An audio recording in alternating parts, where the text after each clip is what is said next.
Hey everybody. Okay, so this week I'm really not following the prompt at all. I wanted to look at something else.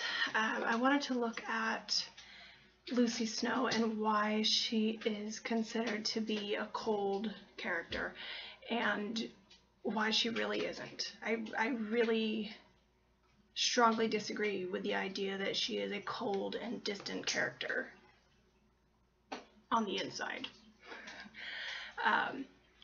So I wanted to look at that, but then beyond that I wanted to look at why that character was created that way and how it reflects, again going back to the woman question and the ideology involved in that, but also looking at Charlotte Bronte and looking at her thoughts on the woman question and looking at how she develops her characters and looking at how she was involved in feminism and the progression of the role of women. And what I've come to is that Lucy is a manifestation of Bronte. That Bronte is using Lucy to tell you something that she could not tell you out of her own mouth because she was a woman at the time. So she used her literary skills, she used her stories, she used her characters to tell you what she wanted you to hear. And I think that that's what she did with Lucy. That Lucy is Bronte, essentially. And I think that even beyond that, the reason why it's important to look at it is because it's something that still exists. The role of women is not clearly defined. We've come a long, long way, no doubt. But feminism still exists because there is still not that equality in opportunity and in resources. There is still an imbalance in many, many things, and even though that gap is closing, it's not there yet. So feminism still has to exist, and the role of women is still being defined, and I think that it's still going to be defined. We're on now the third wave of feminism. I have no doubt there's going to be a fourth wave. I have no idea what it will be or what it will embody, but I believe that it will be there, that the ideas are going to change again, and that there is going to be another group of women who decide to create their sense of femininity in their own way. And I think that because that question still exists, that it's worth looking at Lucy and why she was written the way she was and why Bronte created this character. So what got me started on the whole thing actually was not even really this idea. It was kind of a chain of events.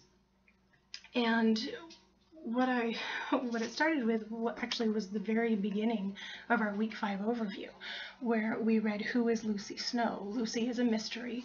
It is no mistake that Lucy's surname is Snowe. This narrator is cold. Lucy is cold to everyone, characters and readers alike, making her a difficult narrator to understand or care for. Her chill produces a mystique that pervades the novel. Simply put, readers do not know where they stand with this story. Now, I concede that I don't know where I stand with this story as of yet, because I'm not done reading it. But, maybe Lucy wants me to know her story, and maybe she doesn't. Maybe she was writing it down just for herself, and I happened to pick up a copy of it. But I don't think that really is... I read it, that part of the question isn't really that important to me right now, though it may be worth looking at.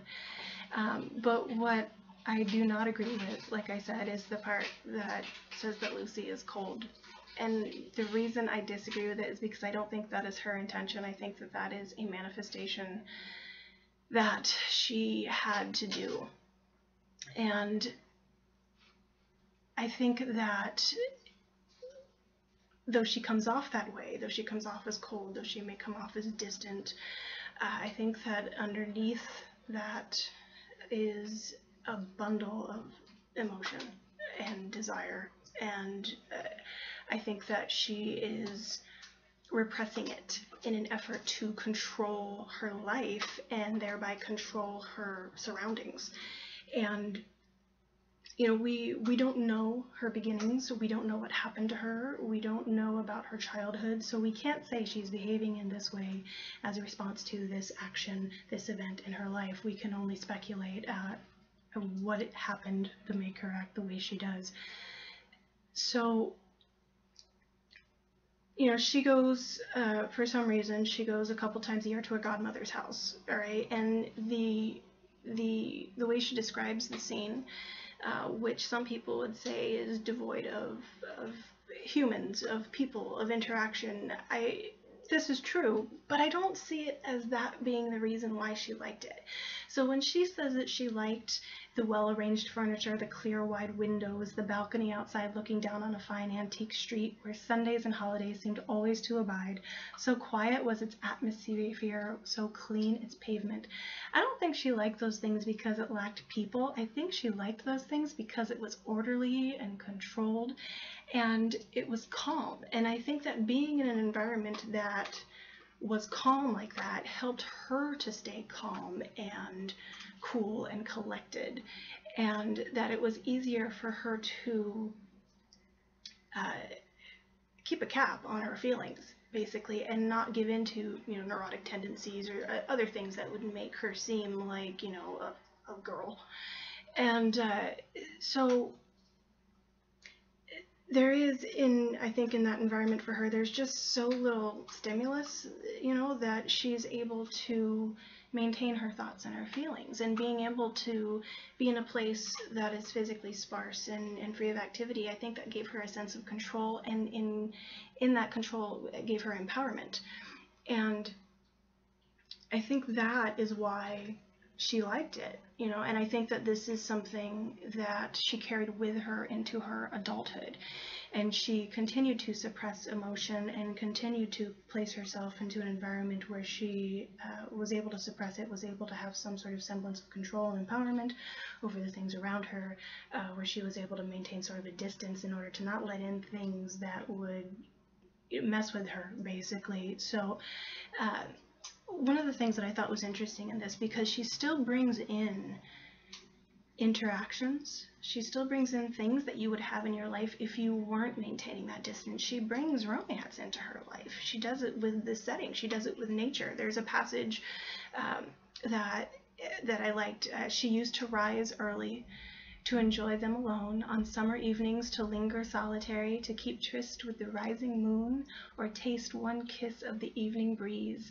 or fancy rather than feel the freshness of dew descending. And it's kind of like she was meeting a secret lover, and it's nature, it's the moon and dew and summer evenings, and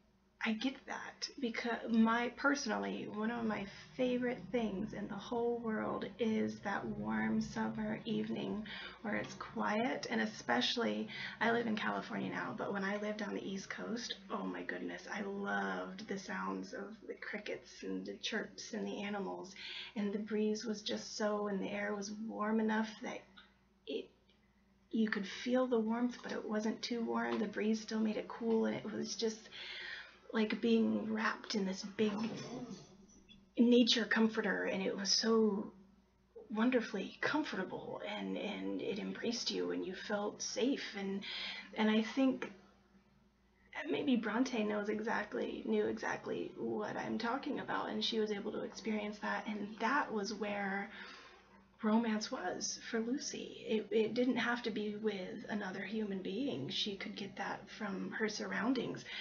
And because she could get it from her surroundings, she didn't have to let anyone in to mess with that control that she had over her emotions. She didn't want to let in, I think she didn't want to let in unpredictable variables that would mess with things. So she came up with a way to have romance in her life without subjecting herself to anything that could possibly go wrong and cause pain or trauma, and reduce her ability to maintain control over her emotions.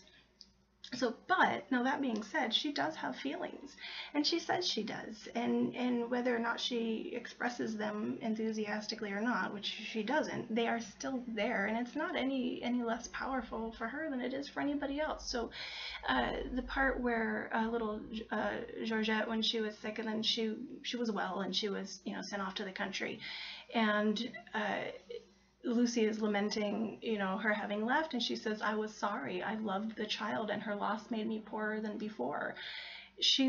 There's love in Lucy's heart. It's there. She's just very particular about who she shows it to and whether or not she shows it at all.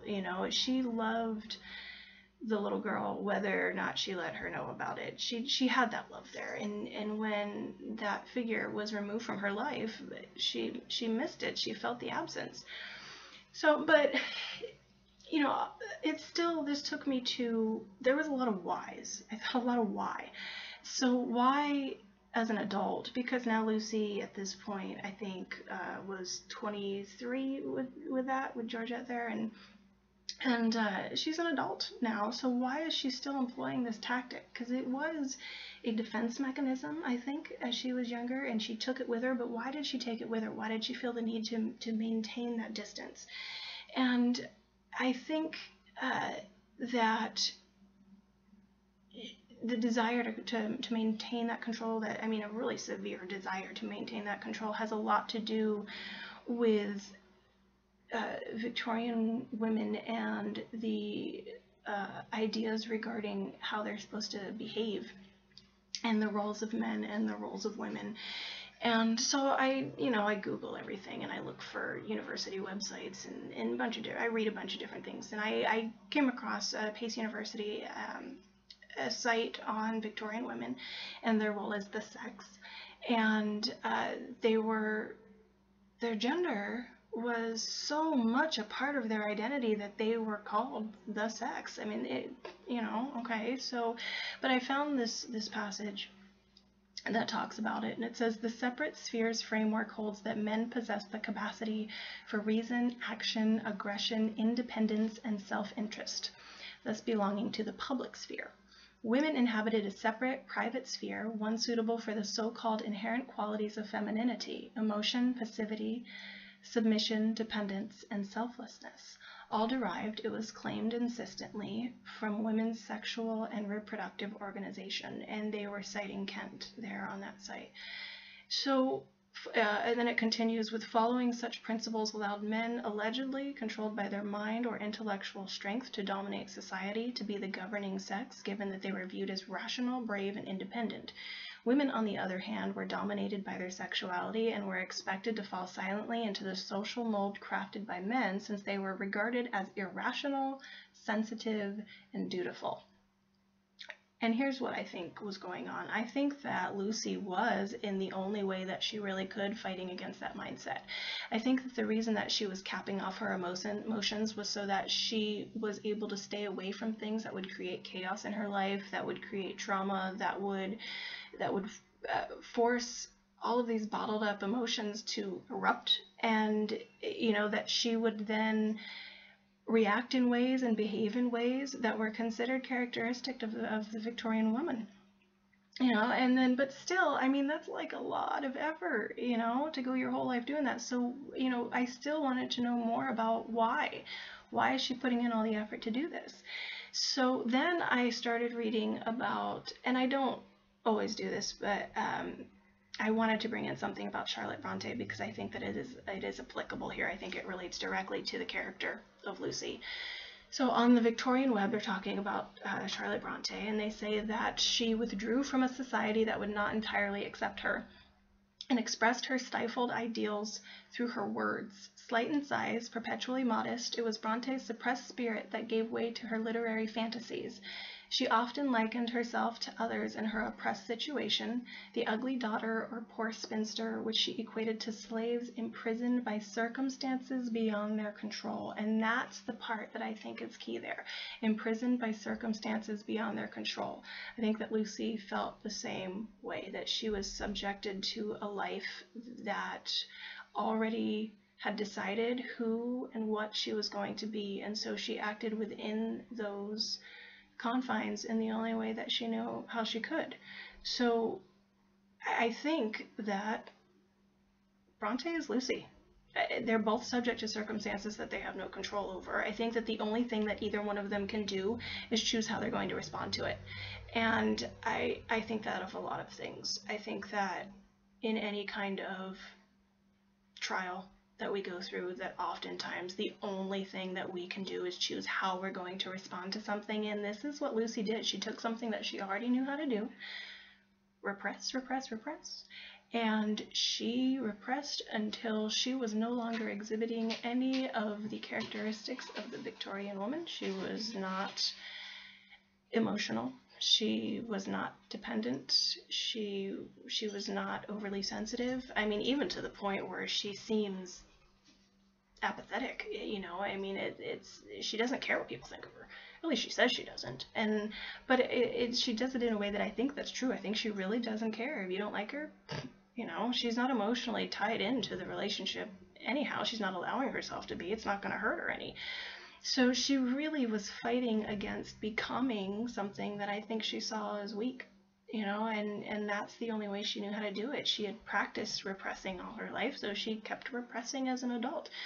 And I think that, you know, she had to distance herself in order to repress. So the seemingly cold behavior, the distancing of herself, I think that that's all just a part of her handling and responding to a situation.